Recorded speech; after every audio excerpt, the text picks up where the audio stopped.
주님께서 여러분과 함께 요한이 전한 거룩한 복음입니다. 21장 20절에서 25절까지입니다. 그때 베드로가 돌아서서 보니 예수님께서 사랑하시는 제자가 따라오고 있었다. 그 제자는 만찬 때 예수님 가슴에 기대어 앉아 있다가 주님을 팔아 넘길 자가 누구입니까? 하고 물었던 사람이다. 그 제자를 본 베드로가 예수님께 주님, 이 사람은 어떻게 되겠습니까? 하고 물었다. 예수님께서는 내가 올 때까지 그가 살아있기를 내가 바란다 할지라도 그것이 너와 무슨 상관이 있느냐? 너는 나를 따라라 하고 말씀하셨다. 그래서 형제들 사이에 이 제자가 죽지 않으리라는 말이 퍼져나갔다. 그러나 예수님께서는 그가 죽지 않으리라고 말씀하신 것이 아니라 내가 올 때까지 그가 살아있기를 내가 바란다 할지라도 그것이 너와 무슨 상관이 있느냐 하고 말씀하신 것이다. 이 제자가 이 일들을 증언하고 또 기록한 사람이다. 우리는 그의 증언이 참되다는 것을 알고 있다. 예수님께서 하신 일은 이 밖에도 많이 있다. 그래서 그것들을 낱낱이 기록하면 온 세상이라도 그렇게 기록된 책들을 다 담아내지 못하리라고 나는 생각한다. 주님의 말씀입니다. 전미수님, 주님의 이름으로 평화를 빕니다. 오늘은 부활 성천 대축일 전날이죠. 그리고 부활 마지막 날입니다. 부활 주간, 부활 7주 마지막 토요일입니다. 지난 목요일 목이 좀 많이 쉰 상태로 이제 강의를 올렸습니다. 강론을. 그리고 이틀 지났는데 아직도 완전치는 않습니다. 아직도 조금 말이 길어지면은 아직도 조금 끝이 갈라집니다. 그래도 지난 목요일보다는 조금 더 나아졌다는 느낌을 좀 갖습니다. 아무튼 지난 날을 뒤돌아보면은 정말 이 성대를 너무 많이 일을 시켰다 하는 생각을 갖습니다.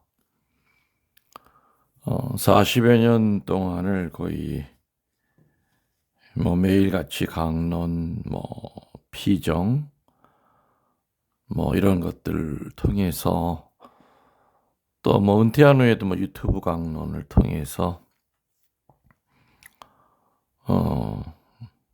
주님께서 주신 성대가 참 많은 일을 했죠. 그렇지만은 나이가 먹어감에 따라서 성대도 좀 많이 약해져 가고 있지 않는가 하는 그런 좀 아쉬움을 좀 갖습니다.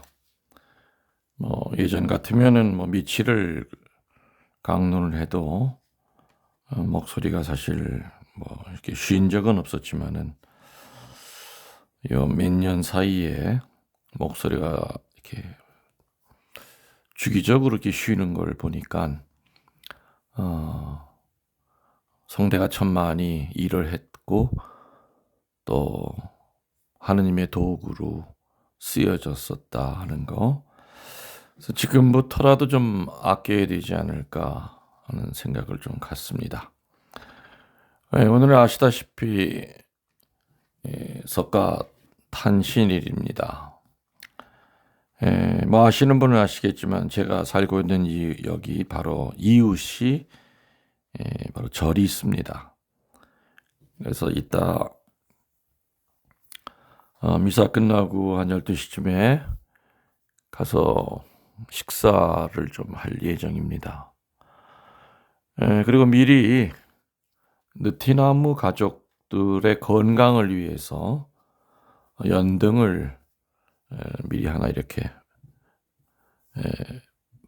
우리는 봉헌이라고 그러는데 아무튼 달았습니다. 달았습니다. 저는 뭐 그전부터 본당 신부할 때도 초파일이 되면은 길거리에다가 현수막을 걸었죠. 석가탄일을 축하합니다. 어디 신자 일동. 아마 그것 자체가 많은 감동을 줬던 것 같습니다. 동네 사람들에게. 그래서 그거 보고 천주교로 이렇게 입문하기로 결정했다 하시는 분들, 예비자 교리 시작할 때 꽤 여러분들을 봤습니다. 또 그렇게 현수막을 축하한다고 걸어드리니까 부활 때라든지 아니면 또 성탄 때 절 쪽에서도 또 이렇게 부활 축하합니다 하면서 아무 어떤 절 하고서 이제 서로 주고받았죠. 어떻게 보면 종교 간의 어떤 에큐메니칼 어떤 뭐 일치 운동, 예수님께서 분명히 하나 되라고 하신 것이 예수님의 마지막 기도의 그 네 번째 중요한 주제였죠. 세상 사람들이 하나가 되게 해주십시오. 그런 차원에서 저는 그전부터 아무튼 그렇게 살아왔습니다.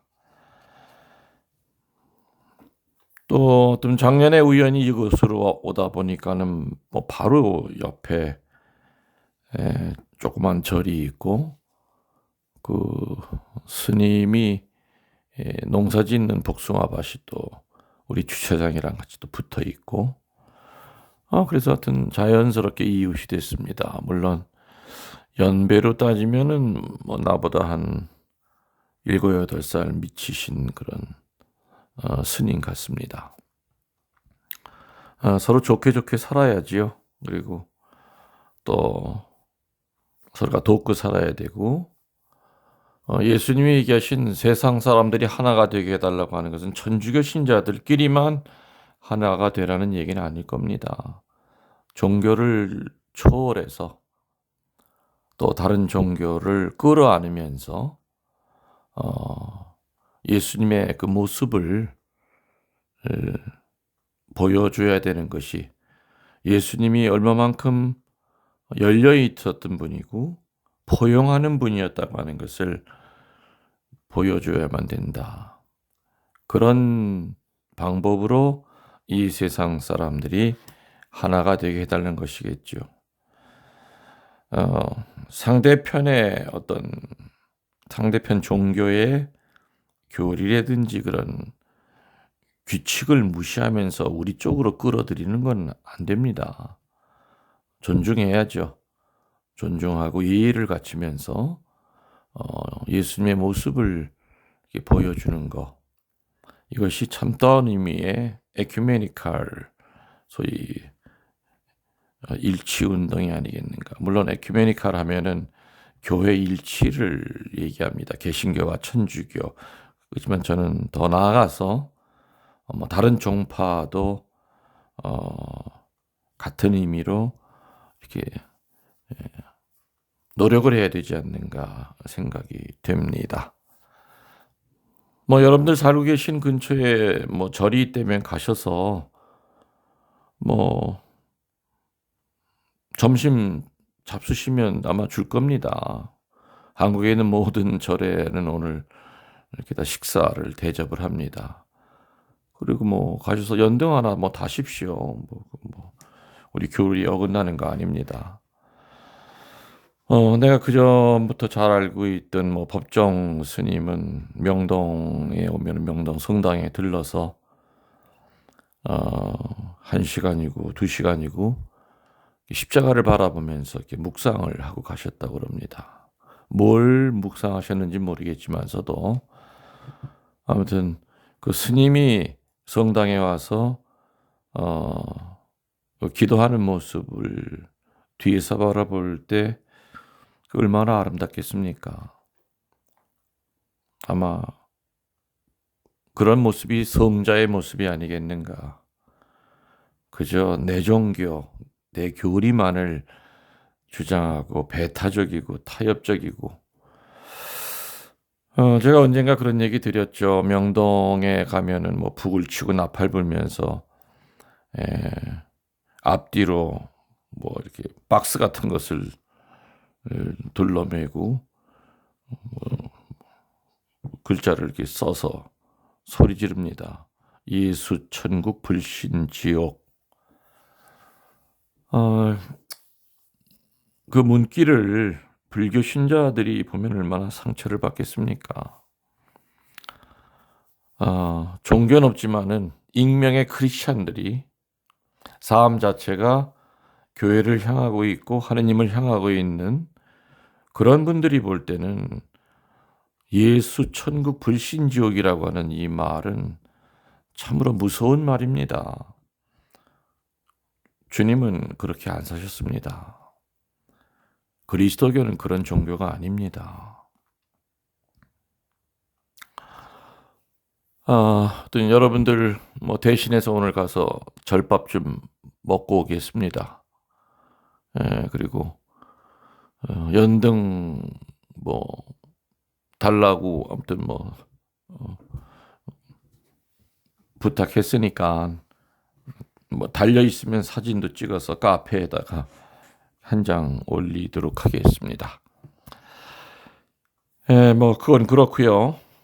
오늘 부활 7주 토요일은 요한복음 21장 이하입니다. 여러분들 요한복음서는 요한이 집필한 걸로 알고 계시죠? 맞습니다. 근데 오늘 요한은 자기 얘기를 하고 있습니다. 근데 굉장히 객관적으로 하고 있습니다.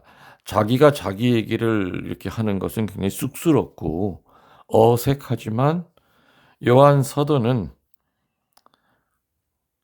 인간 요한을 떠나서 예수님의 제자 요한으로서 자기 자신을 객관적으로 이렇게 보면서 오늘 담담하게 자기 자신에 대해서 서술해 나가고 있습니다. 어제 금요일 여러분들 미사하시면서 복음 들으셨을 겁니다. 제 옛날 그전 강론에도 보면은 금요일 복음이 분명히 나오죠.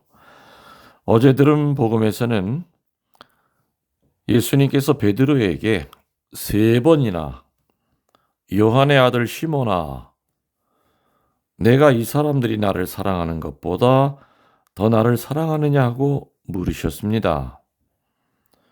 베드로는 뭐라고 대답했습니까? 예, 주님. 아시는 바와 같이 저는 주님을 사랑합니다고 대답했고요. 예수님은 그 말을 들으신 다음에 뭐라고 그러셨죠?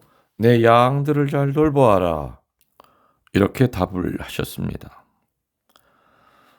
이 말씀을 쉽게 풀이하면 그겁니다. 베드로에게 최고 목자의 지위와 직분을 내려주셨다. 그 말씀이겠죠. 베드로에게 최고 목자의 지위와 직분을 내려주신 말씀이었다. 그 답이요. 내 양들을 잘 돌보아라 하는 뜻이. 그래서 베드로 사도가 일대 교황인 겁니다. 근데 오늘 복음에서는 내가 돌아올 때까지 그가 살아있기를 내가 바란다고 한들 그것이 너와 무슨 상관이 있느냐. 이렇게 얘기하십니다. 여기서 얘기하는 그라고 하는 것은 누구겠습니까? 최후의 만찬 때 예수님의 가슴에 이렇게 기댔던 예수님이 사랑하시는 제자, 또 십자가상에서 성모님 옆에서 성모님을 지켜드렸고 예수님의 입을 통하여 요한아, 오늘부터 네가 아들이다. 어머니, 이 사람이 바로 당신의 아들입니다. 라는 정말 막대한 사명을 받았던 제자. 90이 넘을 때까지 살면서 요한복음과 요한묵시록 또 다른 서간들을 저술했던 가장 오래 살았던 제자였죠. 예수님은 오늘 베드로와는 다르게 사도 요한에게 다른 직분을 주고자 하십니다. 베드로의 직분은 그리스도의 양을 치며 다스리면서 들어다니고 그리고 예수님의 말씀을 선포하는 것이었습니다. 늙어서는 원치 않는 곳으로 끌려가 예수님 때문에 순교하기에 이를 그런 운명이었던 겁니다. 그러나 사도 요한의 직분은 달랐습니다. 요한의 직분은 예수 그리스도를 보고 함께 살아오면서 겪었던 그 모든 것을 오래오래 살면서 후대 사람들에게 살아있는 증인으로 일러주며 증거하는 이 일이 바로 사도 요한에게 맡겨진 막중한 책임이었던 겁니다. 물론 그 일 중에는 좀 전에 얘기했던 대로 성모님을 끝까지 지켰던 거죠. 그래서 에페소에서 성모님이 하늘로 올라가실 때까지 요한은 성모님을 지극정성으로 모셨습니다. 아무튼 이 말씀은 베드로나 사도 요한 이 두 사람들로 하여금 명예나 명성 때문에 경쟁을 한다든지 서로가 적대시하는 그런 관계가 아니라는 겁니다. 어느 한쪽을 크게 하거나 어느 한쪽을 또 작게 하는 것도 아니었습니다. 베드로는 베드로대로, 요한은 요한대로 그 나름대로 구원의 역사에 필요하고 있어야 할 직분이었던 겁니다. 단지 예수님께서 정해주신 곳에서 그에게 맡겨진 일을 충실히 하라는 겁니다. 그래서 예수님은 베드로에게 다른 제자들에게 주는 직분에 대하여 상관하지 말고 너는 죽음으로써 나를 따르라 하고 일러주고 계시지요. 오늘날 우리들에게도 예수님은 한 사람 한 사람에게 같은 말씀을 하십니다. 예수님을 따르며 모시는 영광은 다른 사람과 서로 비교되는 것이 아니라는 그 얘기를 하고 계십니다. 남자면 남자, 여자면 여자, 또 능력이 있는 사람, 능력이 없는 사람, 장수한 사람, 단명하거나 또 그것과 관계없이 우리에게 주어진 여건과 능력을 가지고 자신의 할 바를 다하는 것이 그리스도께서 우리에게 주시는 직분이고 또한 우리가 할 바라고 하겠습니다. 그렇기 때문에 우리가 어떠한 처지에 있다 하더라도 남과 자신을 비교해서 판단할 것이 아니라 내가 할 수 있는 능력, 주님이 나에게 주신 탤런트 분명히 있습니다. 그 능력을 하느님께서 당신과 이웃을 위하여 주신 직분으로 받아들이는 얘기입니다. 그리고 그 직분을 받아들여서 충실한 삶을 살아가라는 얘기를 지금도 하고 계십니다. 베드로의 직분과 사도 요한의 직분이 달랐듯이 우리 교회 안에서도 각자 다른 탤런트를 가지고 교회의 구성원으로 살아갑니다. 내가 없는 탤런트를 다른 사람이 갖고 있다고 해서 시기하거나 질투하거나 분노할 필요가 없습니다.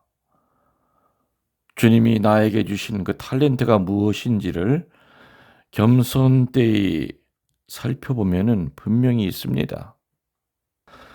그 탤런트를 썩히지 말고 하느님 나라를 증거하고 예수 그리스도를 증거하는데 쓰라는 얘기입니다. 한 탈렌트 받았으면 우리는 늘려야 됩니다.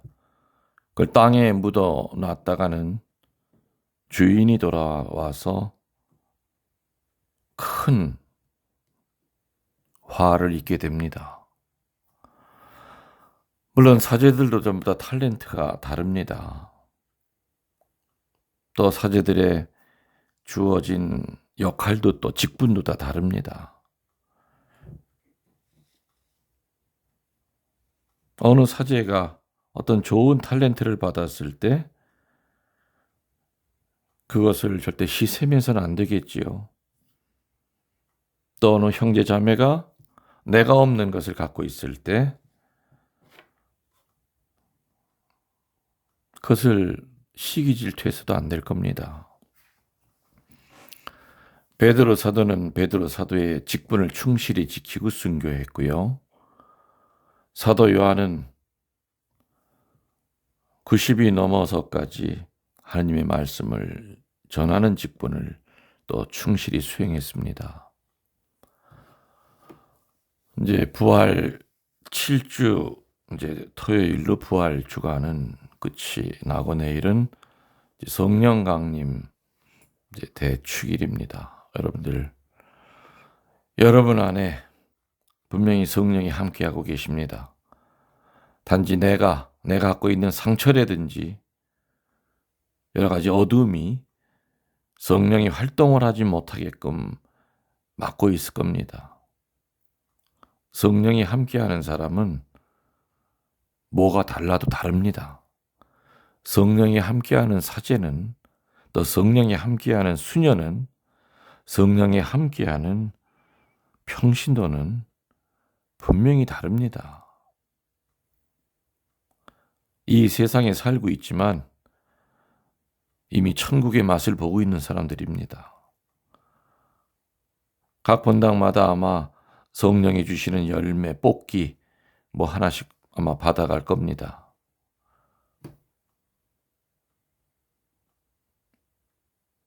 그 내용이 어떤 것이든지 간에